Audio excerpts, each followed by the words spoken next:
नमस्कार मित्रों, मैं हूं योगेश चतुर्वेदी और आज मैं आपके लिए लेकर आया हूं विमी विश्लेषण की सीमाएं। फ्रेंड्स, पिछले कुछ टॉपिक से हम विमी विश्लेषण के अनुप्रयोग, उसके यूजेस देख रहे थे कि हम विमी विश्लेषण से क्या क्या काम कर सकते हैं। आज हम देखने वाले हैं कि विमी विश्लेषण से हम क्या नहीं कर सकते हैं, क्या क्या इसकी कमियां हैं, क्या इसकी लिमिटेशंस हैं, क्या इसकी सीमाएं हैं। तो फ्रेंड्स, आपने जो पिछले वीडियो में एक अनुप्रयोग देखा था जिसमें हमने विभिन्न भौतिक राशियों में संबंध स्थापित किया था, वहां पर एक कमी हमको क्या मिल रही थी कि हम विमाहीन नियतांक का मान ज्ञात नहीं कर पा रहे थे। टी का जो फॉर्मूला होता है वो है T = 2π√L/G। यहां पर 2π के स्थान पर हम लाए थे K और K की वैल्यू हम ज्ञात नहीं कर पाए थे। तो ये इसकी पहली कमी है कि इस विधि द्वारा हम विमाहीन नियतांक का मान ज्ञात नहीं कर सकते हैं। चलिए और क्या कमियां देखते हैं। तो इस विधि द्वारा ऐसे सूत्र स्थापित नहीं किए जा सकते हैं जिनमें कोई विमीय नियतांक आता है। फ्रेंड्स, हम यहां पर जो विमाहीन नियतांक है ये 2π, इसका आंसर, इसकी वैल्यू हम फाइंड नहीं कर पाए थे, ये अलग बात थी। अब मैं आपसे कह रहा हूं कि यदि इस 2π के स्थान पर कोई विमीय नियतांक आता, मतलब ऐसा नियतांक आता जिसकी स्वयं की विमाएं होती हैं, तो भी आप इस विधि द्वारा वो फॉर्मूले डेवलप नहीं कर सकते हैं, स्थापित नहीं कर सकते हैं। जैसे देखिए, आप जानते हैं ये फॉर्मूला गुरुत्वाकर्षण बल का है, F = Gm1m2/r²। यहां G क्या चीज है? गुरुत्वीय नियतांक। ये एक विमीय नियतांक है। G की वैल्यू भी होती है, इसका मात्रक भी है, इसकी विमाएं भी हैं।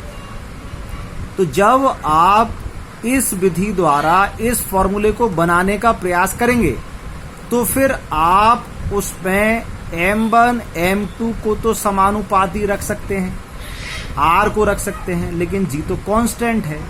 तो इस कारण हम इस g को इस फॉर्मूले से किसी भी प्रकार से प्राप्त नहीं कर पाएंगे।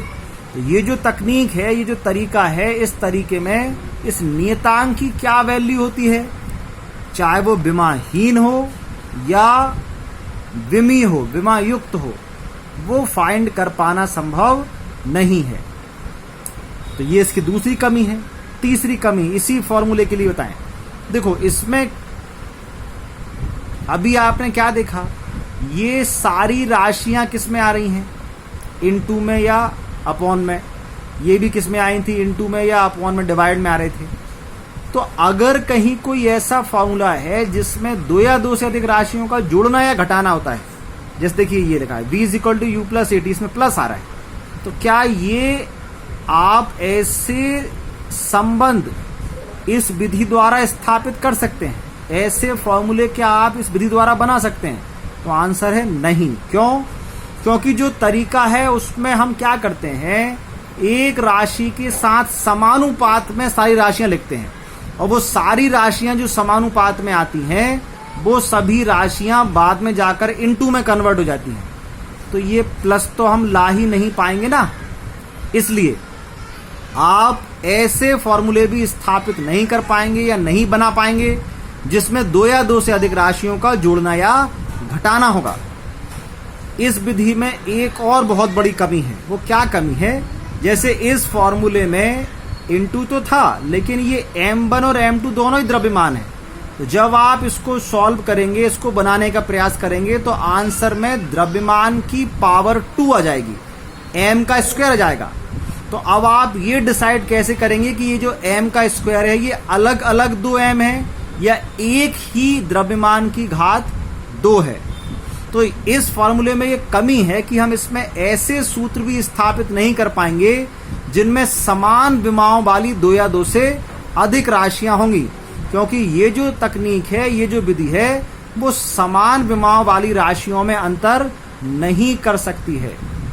इसमें जितने द्रव्यमान हैं वो सब एक द्रव्यमान के ऊपर घात बनकर ही आ जाएंगे। इस विधि में एक और बहुत बड़ी कमी महसूस की गई। वो क्या कमी है?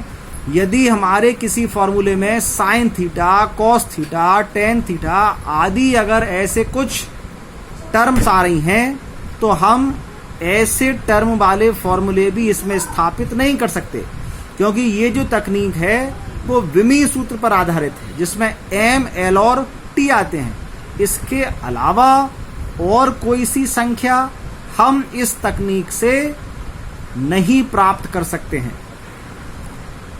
अब इसके बाद एक और इसमें बहुत बड़ी कमी ये समझ में आती है कि हमारी राशि अदिश है या सदिश, ये भी आप इस विधि से ज्ञात नहीं कर सकते हैं।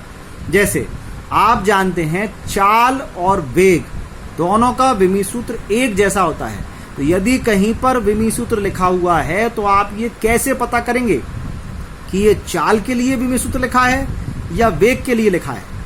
तो फिर आप ये अंतर बिल्कुल नहीं कर सकते कि ये अदिश है या सदिश।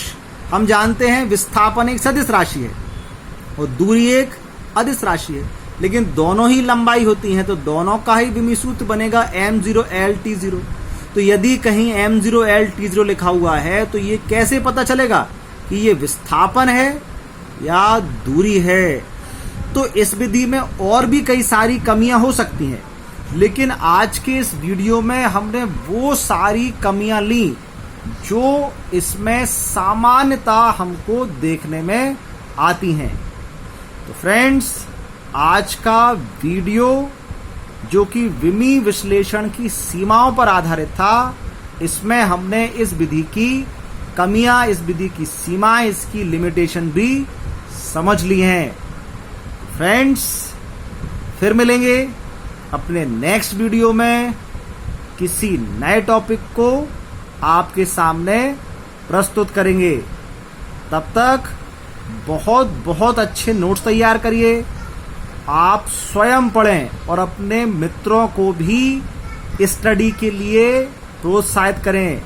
फ्रेंड्स, ये जो समय चल रहा है लॉकडाउन का, इसमें आपको स्वयं पढ़ना, घर पर पढ़ना, मन से इस प्रकार इन वीडियोस के माध्यम से सीखना बहुत आवश्यक है। तो इसलिए मन लगाकर पढ़िए और अपने फ्रेंड्स को भी पढ़ाई के लिए प्रोत्साहित करिए। तो फिर मिलेंगे फ्रेंड्स, तब तक स्वस्थ रहें, मस्त रहें। नमस्कार।